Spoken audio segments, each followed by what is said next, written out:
பரமா படிடா. Hello guys, welcome back to my channel. இன்றைக்கி நம்ம என்ன சம்மரி பார்க்க போகிறோம் அப்படின்னா, டேஃபடில்ஸ். இதை எழுதினவங்க வில்லியம் வேர்ட்ஸ்வொர்த். இந்த பர்டிகுலர் போம் 1807 பப்ளிஷ் ஆகிருக்கு.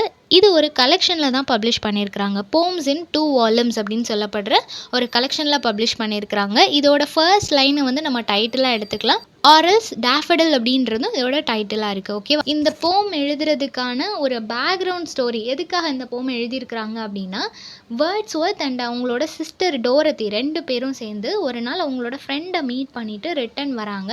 அப்படி ரிட்டன் வரும்போது வழியில் நிறைய டேஃபடில் ஃப்ளார்ஸ் இருக்கிறத பார்க்குறாங்க. ஒரு லேக் சைடு, உல்ஸ் வாட்டர் அப்படின்னு சொல்லப்படுற ஒரு லேக் இருக்கிற சைடில் ஃபுல்லாகவே பிளென்டி ஆஃப் டேஃபடில்ஸ் ஃப்ளார்ஸ் இருக்குது. அந்த ஃப்ளார்ஸோட எட்ஜ் எங்கே வரைக்கும் அந்த ஃப்ளார்ஸ் இருக்குதுன்னு சொல்லி அந்த எட்ஜை வந்து இவங்களால் கேல்குலேட் பண்ண முடியல. அந்தளவுக்கு கண்ணு கெட்டின தூரம் வரைக்கும் அந்த டேஃபடில் ஃப்ளார்ஸ் இருக்குது. பார்க்குறதுக்கே ரொம்பவே பியூட்டிஃபுல்லான ஒரு வியூவாக இருக்குது. இவர் ஜஸ்ட் ஒரு கிளான்ஸ் தான் பார்க்குறாரு. பட் அந்த கிளான்ஸ்லேயே அந்த இடம் வந்து ஃபுல்லாக அவரால் வியூ பண்ண முடியுது. ஈவன் ஒரு வீட்டுக்கு வந்து ரொம்ப நாள் கடந்து போனதுக்கப்புறமும் இன்னமும் அந்த வியூ வந்து இவரோட மைண்ட்லேயே இருக்குது. ஸோ அந்த ஒரு பியூட்டிஃபுல்லான பிக்சர் தான் இவரை வந்து ட்ரிகர் பண்ணது. இந்த ஒரு போம் நம்ம எழுதியே ஆகணும், அந்த டேஃபடில்ஸ் ஃப்ளார்ஸை வந்து நம்ம ப்ரைஸ் பண்ணியே ஆகணும் அப்படின்னு சொல்லிட்டு தான் இந்த ஒரு போமை வந்து பப்ளிஷ் பண்ணியிருக்கிறாங்க. ஸோ எப்படி ஸ்டார்ட் பண்ணுறாங்க அப்படின்னா, இவரை வந்து க்ளவுட்ஸோட கம்பேர் பண்ணுறாங்க. க்ளவுட்ஸ் எப்படி எல்லா இடத்துலையும் ஸ்ப்ரெட் ஆகி இருக்குதோ, லைக் அது வந்து ஹில் சைட்லேயும் இருக்கும், அதே மாதிரி கிரவுண்ட்லேயும் இருக்கும். வேலிஸ் எடுத்துக்கிட்டாலும் சரி, ஹில்ஸ்லேயும் எல்லா இடத்துலையும் நம்மளால் க்ளவுட்ஸை வந்து பார்க்க முடியுது இல்லையா?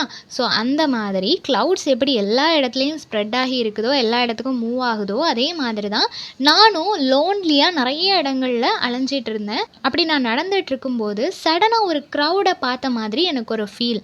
அந்த க்ரௌட் வேறு எதுவுமே இல்லை, கோல்டன் கலரில் இருக்கிற பியூட்டிஃபுல்லான டேஃபடில் ஃப்ளார்ஸ். எங்கே பார்த்தாலுமே அந்த டேஃபடில் ஃப்ளார்ஸ் தான் இருக்குது.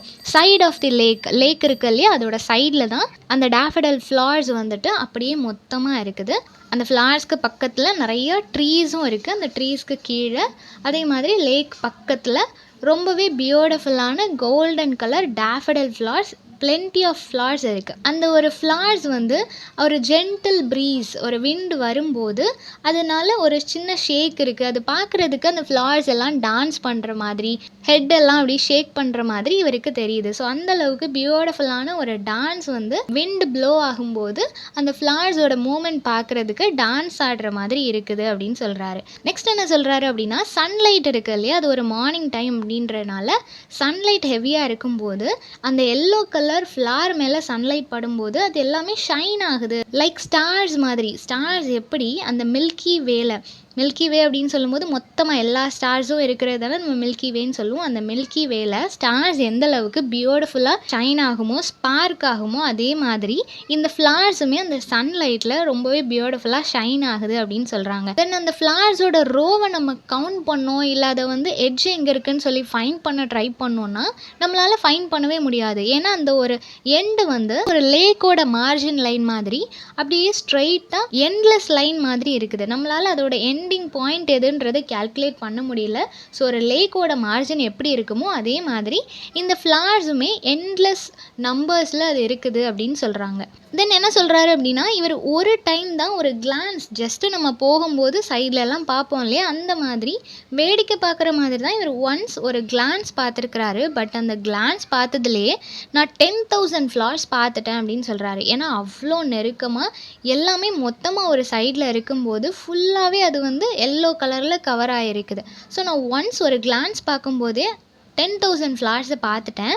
அது எல்லாமே அதோட ஹெட் எல்லாம் ட்விஸ்ட் பண்ணிவிட்டு ரொம்ப அழகாக டான்ஸ் ஆடுற மாதிரி எனக்கு ஃபீல் ஆகுது.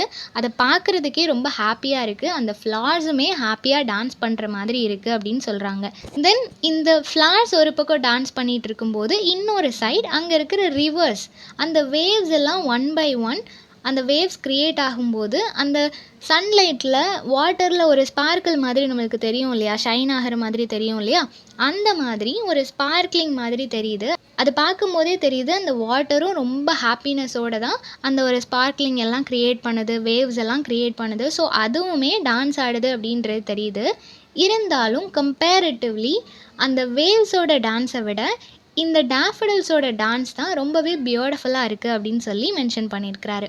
தென் என்ன சொல்கிறாரு அப்படின்னா, எந்த ஒரு பொயட்டாவுமே இருக்கட்டுமே, அவங்க என்ன ஒரு பேட் மூடில் இருந்தாலும் இந்த இடத்துக்கு வந்தால் இந்த ஒரு வியூவை பார்த்தா கண்டிப்பாக அவங்க வந்து அட்மையர் ஆயிடுவாங்க, அவங்களுக்கு ஒரு ஹாப்பினஸ் கிடைக்கும் அப்படின்னு சொல்கிறாங்க. பொயட்ஸ் எல்லாருமே கண்டிப்பாக எந்த ஒரு விஷயத்தையும் ஒரு பொயட்ஸ் வியூவில் தான் பார்ப்பாங்க. அப்படி இருக்கும்போது இப்படி ஒரு பியூட்டிஃபுல்லான வியூ பார்க்கும்போது எல்லா பொயட்ஸ்க்கும் ஒரு ஹாப்பினஸ் கிடைக்கும் அப்படின்னு சொல்கிறாங்க. காமெடியான எப்போவுமே சந்தோஷம் கொடுக்கக்கூடிய ஒரு கம்பெனி அவங்க கூட இருந்தால் எப்படி அவங்க சந்தோஷமாக இருப்பாங்களோ அதே மாதிரி இந்த டேஃபடில்ஸை பார்க்கும்போது அவங்களுக்கு ஒரு சந்தோஷம் கிடைக்கும் அப்படின்னு சொல்கிறாங்க. தென் அகெயின் அண்ட் அகெயின் இவர் வந்து அதை பார்த்துட்டே இருக்கிறாரு. இவரால் அவரோட ஐசைட்டை வேறு எங்கேயும் சேஞ்ச் பண்ண முடியல, அந்த அளவுக்கு ரொம்பவே அட்ராக்டிவாக இருக்கிறதுனால அகெயின் அண்ட் அகெயின் பார்த்துட்டே இருக்கிறாரு. தென் அந்த மொமெண்ட் இவர் கொஞ்சம் கூட யோசிக்கவே இல்லை, இந்த ஃப்ளார் இந்த ஒரு வியூ எனக்கு ஃப்யூச்சரில் என்ன மாதிரியான ஒரு வெல்த் எனக்கு தரப்போகுது அப்படின்னு சொல்லிட்டு அவர் யோசிக்கவே இல்லை. இதை ஜஸ்ட் நம்ம பார்க்குறோம், இதோட முடிஞ்சு அந்த மொமெண்ட்டை நம்ம அதை என்ஜாய் பண்ணுறோம் அவ்வளோதான் அப்படின்னு சொல்லிட்டு கேஷுவலாக அதை பார்த்துட்டு போகிறாரு. பட் ஆக்சுவலாக இப்போ அவர் அதை எழுதும்போது அதை நினைக்கும் போது அவரோட வீட்டில் அவரோட கவுச்சில் அவர் வந்து படுத்துட்டு இருக்கிறாரு. அப்படி படுத்துட்டு இருக்கும்போது அவருக்கு வந்து அந்த டேஃபடில்ஸ் ஞாபகம் வருது. ஸோ எப்போவோ பார்த்த அந்த ஒரு வியூ எனக்கு இப்போவும் ஞாபகம் வருது, அது எனக்கு சந்தோஷத்தை தரும்னு நான் அந்த மொமெண்ட் அங்கே நிற்கும் போது நினச்சி பார்க்கல அப்படின்னு சொல்கிறாரு. ஸோ அந்த மொமெண்ட் எந்த அளவுக்கு அவருக்கு ஹாப்பினஸை கொடுக்குதுன்னா அது வந்து எந்த ஒரு தாட்டுமே இல்லாமல் எதை பற்றியும் யோசிக்காமல் ஹாப்பினஸும் இல்லாமல் சேட்னஸும் இல்லாமல் நியூட்ரலாக இருக்கும் இல்லையா, அந்த மாதிரி மைண்ட் செட்டில் இருந்தாலும் சரி, இல்லை பென்சிவ் மூட் அப்படின்னு சொல்லும்போது எதையாவது ரொம்ப யோசிச்சுட்டே இருக்கிறது, ஓவர் திங்கிங் அந்த மாதிரியான ஸ்டேட்டில் இருந்தாலும் சரி, அது ரொம்ப பியூட்டிஃபுல்லாக இருந்துச்சுல்ல, ஒரு ப்ளசன்ட் ஃபீலிங் இருந்துச்சுல்லன்னு சொல்லிட்டு நமக்குள்ளே ஒரு ஹாப்பினஸ் வரும். ஸோ அந்த ஒரு டேஃபடில் ஃப்ளார்ஸுக்கு அந்த மாதிரியான ஒரு பவர் இருக்குது. அது ஒரு ஹாப்பினஸை எந்த மாதிரியான மைண்ட் செட்லேயும் நம்மளுக்கு க்ரியேட் பண்ணும் அப்படின்னு சொல்கிறாரு. ஸோ இப்போ நினச்சா கூட அந்த ஒரு விஷன் வந்து அவருக்கு ஃப்ளாஷ் மாதிரி அவரோட இன்வர்ட் ஐ, நம்மளால் சம்டைம்ஸ் நம்மளோட மெமரிஸ் எல்லாத்தையும் விஷுவல் பண்ண முடியும் இல்லையா நம்மளோட மைண்டில், அந்த மாதிரி இவராலேயும் அந்த ஒரு மெமரியை வந்து அவரோட இன்வர்ட் ஐஸில் விஷுவலாக பார்க்க முடியுது. ஸோ அது ஆட்டோமேட்டிக்காக சாலிட்யூடாக தனிமையில் இருக்கிற அவருக்கு ஒரு ஹாப்பினஸை வந்து க்ரியேட் பண்ணுது அப்படின்னு சொல்கிறாரு. ஸோ இப்போ அவரோட heart filled with happiness and pleasure, ரொம்பவே ஹாப்பியாக ஃபீல் பண்ணுறாரு. டேஃபடில் ஃப்ளார்ஸ் எவ்வளோ ஹாப்பியாக டான்ஸ் பண்ணுச்சோ அதே மாதிரி இப்போ அவரோட ஹார்ட்டும் ஹாப்பினஸால் டான்ஸ் பண்ணுது அப்படின்னு சொல்கிறாரு. ஸோ அது என்னைக்கோ அவர் பார்த்த ஒரு வியூவாக இருந்தாலும் இப்போ நினைக்கும் போதும் அந்த ஒரு வியூ அவருக்குள்ள ஒரு ஹாப்பினஸை கொடுக்குது. அது நார்மலான ஒரு ஃப்ளார் இருந்தாலும் ஒரு பொயட்டோட ஐ வழியாக பார்க்கும்போது அது எப்போனாலும் நம்மளுக்கு ஒரு ஹாப்பினஸை கொடுக்குது இல்லையா. ஸோ நேச்சரோட இம்பார்ட்டன்ஸ் அண்ட் ஆல்சோ பொயட்ஸோட வியூவை வந்து ரொம்பவே பியூட்டிஃபுல்லாக கொடுத்துருக்குறாங்க. ஸோ இந்த சம்மரி எல்லாருக்கும் புரிஞ்சிருக்கும்னு நினைக்கிறேன். நெக்ஸ்ட் என்ன டாப்பிக்கில் வீடியோ போகலான்னு சொல்லி கமெண்ட் பண்ணுங்கள். தேங்க்யூ ஃபார் வாட்சிங்.